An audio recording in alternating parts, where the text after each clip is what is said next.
2025. We've never been more connected than this ever in history, yet experienced so much loneliness at the same time.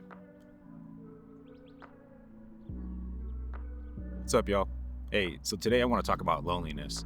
And this is something that I oftentimes encounter people that are dealing with this, or they tell me in private, or I learn it in some other ways.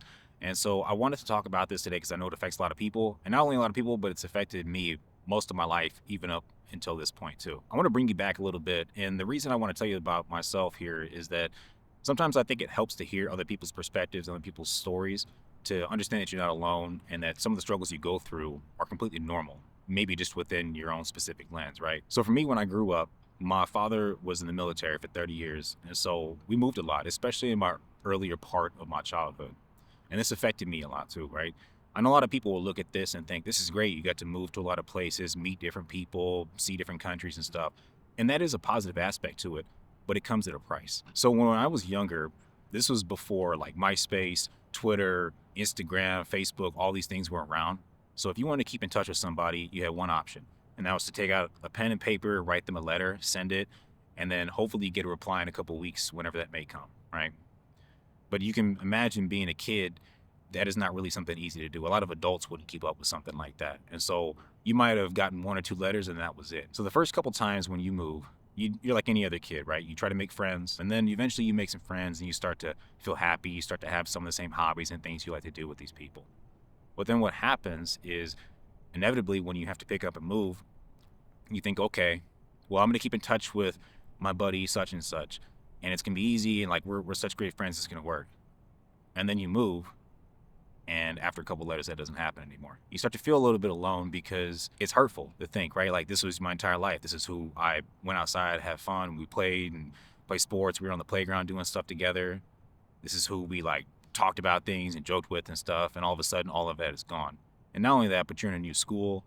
You got new people around you. The grocery stores are different. Everything's different in your life. So there's that big adjustment period with that too. So then you have another move and you're like, okay, well, I learned from the first time and then we get better with this. You made new friends, you have new hobbies and things because every single time you move, it's different in every area. What's cool in one place is not what's cool in the other. So then you do the same thing again. You make friends, you have things you do together and such, and then inevitably you come to that same point where it's time to move again. Once again, the whole letter thing happens and you lose touch. By the third time, it's kind of like that saying, though, fool me once, shame on you, fool me twice, shame on me kind of thing. As a kid, you kind of stop trying, but you don't even realize that you do it.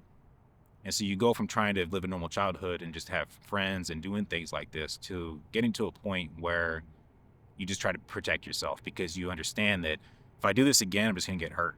In fact, the closer I get to people, the more chances are that I have to be able to get hurt on the back end because I care about these people. I want to have friendships. I want to have some semblance of stability in my life. But every time that gets challenged or taken away, you start to sit there and think like, well, why should I do this again? That's what I started to think. And before I knew it, as an adult, even as like a late teenager and stuff and becoming an adult, this already started to affect me to the point where I started changing my behaviors and I was no longer the same person anymore. Even though we slowed down and didn't stop, we didn't move as much. My father kept moving and me and my mom stayed in one area. The damage was already done. These moments start to really shift your perspective in life because even if you get to a point where you think you want to try again to have friends or build some type of community, you always have this fleeting type of nervousness or anxiousness and stuff in the back of your head where you think, how long is this going to last? Should I even do this again?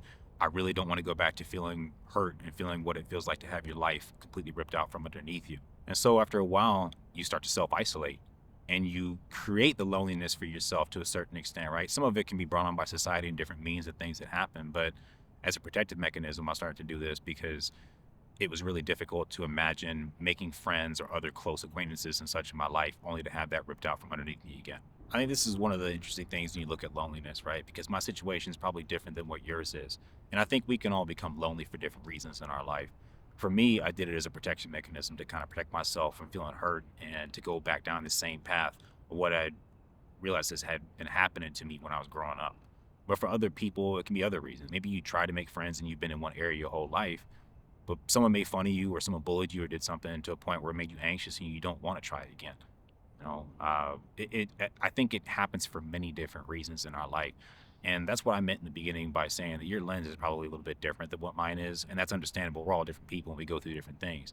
But the effects of loneliness and feeling what that can do to you, it's something that is universal, I think, in some ways, right? Even in growing up in a day and age right now where you have your phone in your pocket and you have means to be able to connect with people and talk to people all around the globe, you would think that it would give you the opportunity and the feeling to feel like you're not as alone.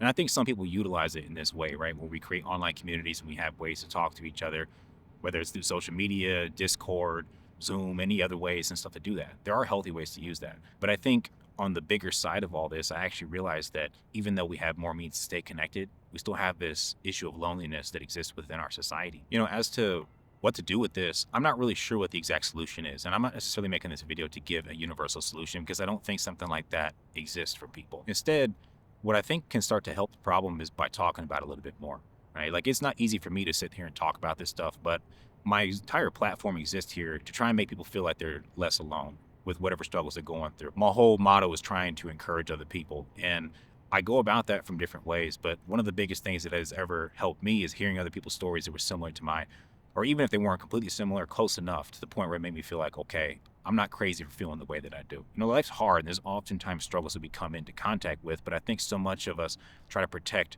the way that we feel about something. And I get it, right? It's to help us. But you don't realize sometimes that by putting your own story out there, you can help other people too.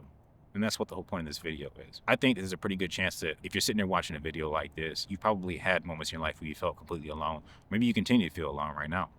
And I get it. It's okay. There are so many ways to be able to affect this. And I think the biggest thing you got to remember, if anything else, is that it takes a lot of time.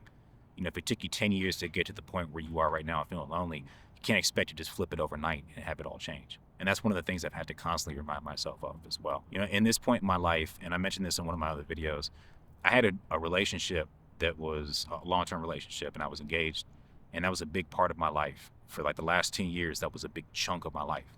And I'm 33 right now, so this is a big chapter of my life, and it was a big part of my identity and who I was as a person. So when you leave something like that, I didn't realize for a long time that even before that I had felt lonely, but getting to that relationship filled so much of the void that I had struggled to fill within myself. And so when something like that doesn't exist in your life anymore and you're back out here completely alone, it takes a long time to be able to kind of retrain your brain and to learn some of the things that maybe you had skirted past the first time. One of the hardest things I've had to do is to kind of give myself some grace, to allow myself that space to grow and to learn these parts of myself that I never really did before.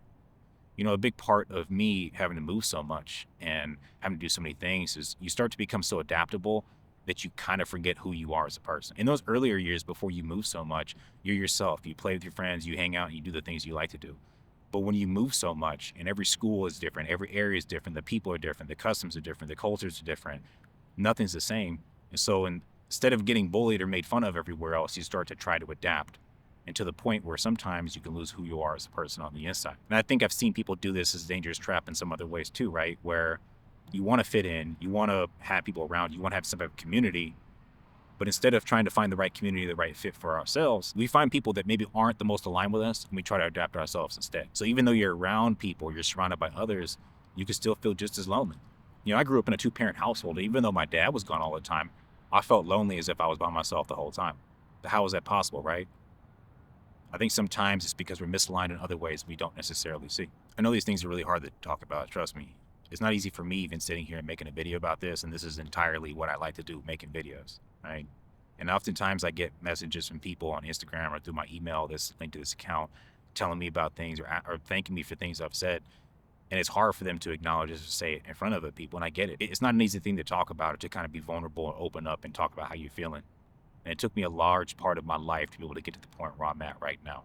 I don't even know what changed to make me get to this point, but something did at some point. And I feel a little bit better doing it.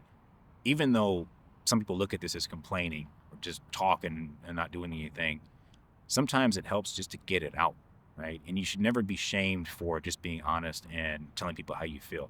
And if people are doing that around you, they're probably not the best to have in your circle. It may be harder to find people that will understand, listen to your story, and not judge you, but they're out there. Trust me, I'm one of them.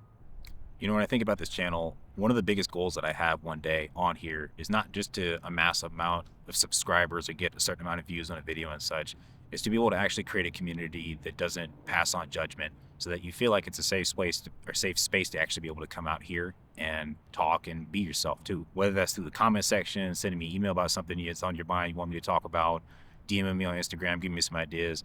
I'm not really sure what this channel is going to evolve into. I hope one day I'm able to look back and say that I'm proud that I started this and I was able to help people and change their lives for the better. And I'm not someone that can change every single person's life and solve every single problem. I don't think that that's plausible, nor is that something I'm trying to do. Essentially, I want to create a community where people feel safe and comfortable being themselves, so that if you can't find this locally with your friends or people around you that are the closest to you, or maybe you don't have people that are close to you, I want you to feel like this is a place where you can come and get some of that, whether it's insight, feedback, or maybe just some calm place where you can get a little bit of an escape from some of the things around you that have put pressure on your life instead. I wish I had something like this when I grew up, because even though I'm okay today, I'm still struggling with a lot of things. And I think a lot of times if I could reach back to my younger self and tell him some things and reassure him in certain ways, that would have made my life, my road a little bit easier. And that's exactly what my goal is for this too, in addition to the community. I hope to be able to make your life a little bit easier, even if I can't give you all the solutions to what your problems are and stuff too. But maybe, just maybe, if we all put our heads together and work together and create this thing that I envision for one day, maybe we can all just do it together instead. No matter how alone you may feel in your life, you're not alone. I think sometimes you just got to look further than what's in your immediate vicinity to find the type of relief and community that you want. I know that whatever you may be going through right now may be a difficult time. And maybe it's not right now. Maybe it's been something that you've been dealing with your entire life. And it could be momentary as well. But I think regardless of however it is you define loneliness or however this has affected your life, just know it's going to be okay. I can't tell you when it's going to be okay or how it's going to be okay, but it always works out. And even if it doesn't get perfectly better overnight, that's okay. It's not perfectly better for me overnight, but I've learned to kind of cope with and deal with these things and find healthier strategies in my life to actually be able to deal with this stuff instead of kind of looking inward and beating myself up. So if you're looking inward and beating yourself up or being really hard on yourself, I always like to say that life is hard enough on us. You don't need to add extra pressure on there too. I hope this video helped you in some type of way. And if it did, please go and drop me a like below. If you have any comments to share, please go ahead and do so. And if you don't feel comfortable in public, it's perfectly fine as well. Feel free to DM me on Instagram. Go ahead and send me an email, and the email is attached to this profile. I'll make sure to go ahead, respond, and have a little conversation with you if that's what you seek out. Take care. We'll see you on the next one. Peace.